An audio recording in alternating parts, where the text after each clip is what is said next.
Hello, today I would like to tell you how I change dynamics on the oboe. The basic principle that I use is to play with a more open embouchure and blow a lot of air to play loudly, and to play with a more closed embouchure and blow a lot less air to play softly. When I'm talking about the embouchure being open or closed, I'm referring to how far apart my teeth are. In order to keep this in tune when I play loud and soft, to stay in tune on the oboe, I think of mathematical ratios between the air and the embouchure. So, if I were blowing 6 pounds of air into an opening that's a half a millimeter, I have a 12 to 1 ratio. And let's say that that's soft. But if I blow 12 pounds of air through a 1 millimeter opening, my ratio stays the same as 12 to 1, but there's a lot more air, so it's loud. But the pitch is the same because the ratio is the same. That's the important guiding principle here. When I play on the oboe, this is exactly what I do.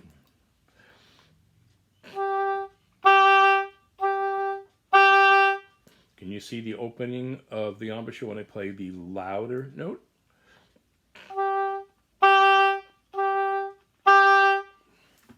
Now, when I play in the low register, I do the exact same thing, except that for my low register, I play with the reed against my upper lip. So it feels differently. The amount of opening or shutting is relating to where the reed is, so it's a different feel.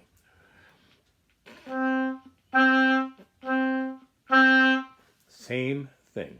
High notes, for me, high notes are supported by the lower lip.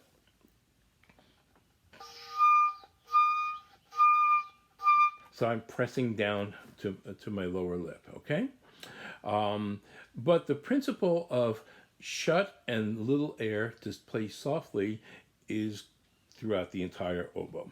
It just feels different in different registers because of where the reed pressure is against one lip or the other for low and high, or against or equally pressured in the middle register.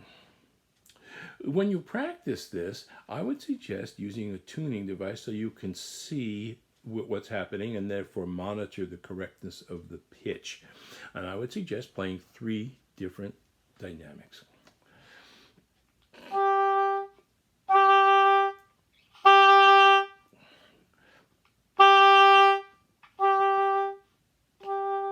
And you can do soft, medium, loud, loud, medium, soft.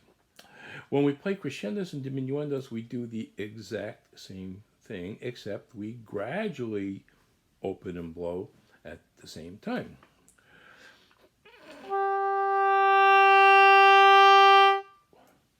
Crescendo. Now diminuendo.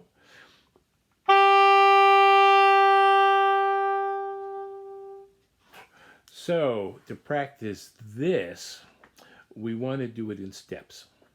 So we start softly, open the embouchure slightly, the pitch will drop, and then we add more air to bring the pitch back up, keeping the embouchure in that more open position.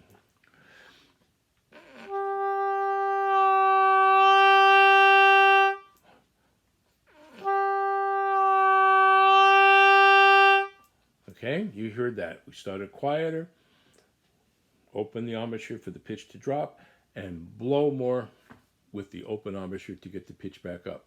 When we practice diminuendo in steps, instead of opening the embouchure, we simply drop the, we lessen the amount of air because we want to go lower in pitch and then recover the pitch.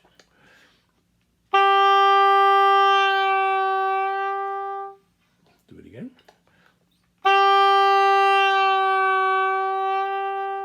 Okay, so you can hear the steps there. Loud, flat, softer. So that's monitored by the tuner in order to keep you honest about it. Okay. One other thing I'd like to mention regarding dynamic is diffusion. So diffusion is playing less intensely.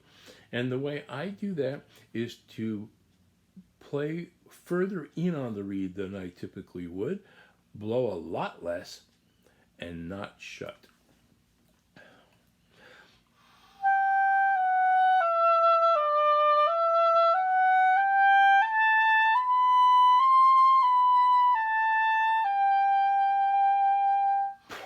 So you can hear that that has a faraway quality, and that's really appropriate for certain music. For example, the Shostakovich Fifth Symphony, the slow solo in the third movement, is meant to be far away, and this gives you an option as to how to execute that.